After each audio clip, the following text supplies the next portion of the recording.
All right, welcome back to Morning Joe at 45 past the hour. Here with us now, Democratic representative from California, ranking member of the Permanent Select Committee on Intelligence, Congressman Adam Schiff. Dan Senor, I'm going to give you the first question, but I'm going to ask you to be kind.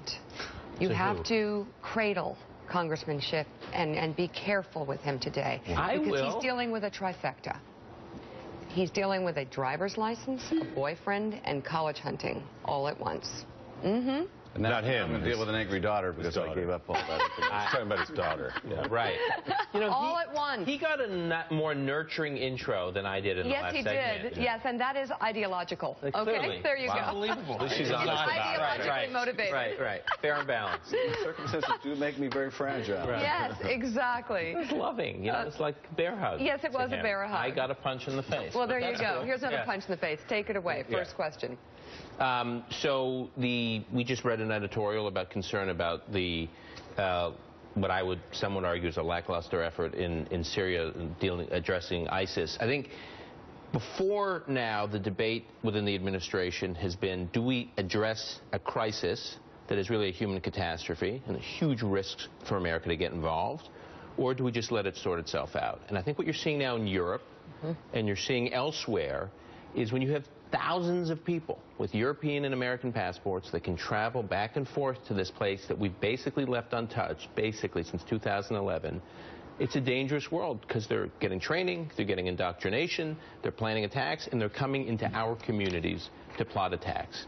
How do you rejigger things in light of what I would think is that new reality? It's not just a human catastrophe. It is something that is having real strategic and homeland security impact on us, our Western allies. Well, I think that's certainly true. It's certainly true that this is a humanitarian catastrophe of unprecedented proportions, at least in modern times. The number of deaths every month is just incredibly catastrophic. It's also true that we have very limited options in Syria. We've been able to, I think, much more effectively work in Iraq, where we have a partner on the ground in the Iraqi Special Forces and the Kurdish forces.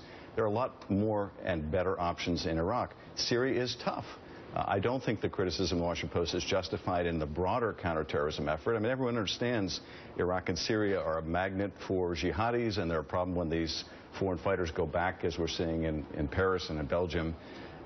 But often they're without recommendation about what to do about it. They don't want American troops on the ground in Syria, neither do I. They criticize the airstrikes as being insufficient, but aren't really ready to say what would be sufficient.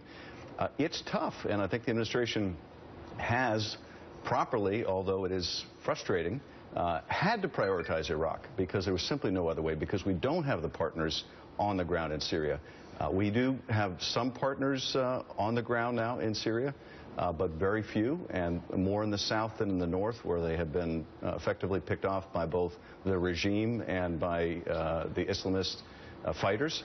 But it's a tough situation. What more should the administration be doing? Well, look, I think in terms of protecting the homeland, we need to do a lot better job at our airport screening. I think there's a lot more improvement to go. And we are now very much aware of the AQAP threat of foreign fighters coming back, as we saw in France. But it is still a paramount concern that we protect our aircraft from explosives. We have to do a better job, I think, reaching out across the country to religious communities, the Muslim community. They are a good partner. They're very much part of the solution in the United States.